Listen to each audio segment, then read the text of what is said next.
told your subscribers, they'll tell you how you can fix your problem on Instagram. So if you see, sorry, something went wrong, so if you try to log in into your account, so how you can also fix it. So first thing, just close your Instagram and just open it again. And if it doesn't help, if you still have this error, and also you check your password and it's right, so after you can try to go to the settings and just check your internet connection. So just, if you use Wi-Fi, just open Wi-Fi, just try to turn it off and turn on again. Also, you can try to restore your Wi-Fi router, and if you use cellular data, just open cellular data, just try to turn it off and turn on again.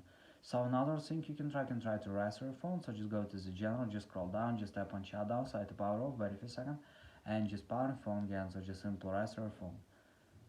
So also you can try to update your app. So just go to App Store, just go to search tab. In search tab, just write here Instagram.